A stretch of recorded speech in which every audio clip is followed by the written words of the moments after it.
পুনৰ বিমান দুৰ্ঘটনা নৱবৰ্ষৰ তৃতীয়টো দিনতে আমেৰিকাত ভয়ংকৰ বিমান দুৰ্ঘটনাত নিহত 2জন লোক আহত হৈছে 18জনকৈ লোক 2025 চনৰ তৃতীয় দিনটোতে সংঘটিত হয় আন এক বিমান দুৰ্ঘটনা প্ৰতিদিনে যেনেকৈ ভূমিকম্প হ'বলৈ ধৰিছে ঠিক সেইদৰে প্ৰতিদিনে কৰবাত নহয় কৰবাত বিমান দুৰ্ঘটনাই সংঘটিত হৈ আছে আৰবাইজান আৰু দক্ষিণ কোৰিয়াৰ পিছত এতিয়া দক্ষিণ কেলিফৰ্ণিয়াত বিমান দুৰ্ঘটনা সংঘটিত হৈছে কেলিফৰ্ণিয়াৰ ৰেইমাৰ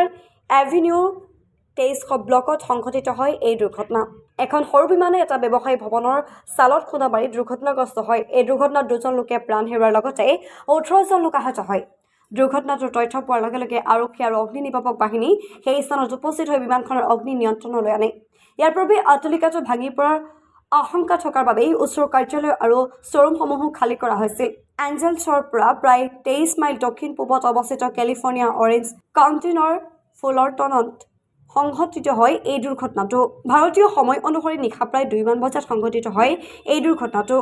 সংবাদ মাধ্যমৰ বাতৰি অনুসৰি আৰক্ষীৰ মুখপাত্ৰ ক্ৰিষ্টি ৱালছে এই দুৰ্ঘটনা নিশ্চিত কৰি কৈছে বিমানখন একক ইঞ্জিনৰ ভিয়ান RV-10 বুলি চিনাক্ত কৰা হৈছে যদিও বিমানখন ক'ৰ পৰা আহিছিল সেয়া কলৈ গৈছিল এতিয়াও বৰ্তমান জানিব পৰা হোৱা নাই লগে লগে গুৰুতৰভাৱে আহত 9জনক চিকিৎসালয়ত ভৰ্তি কৰা হয়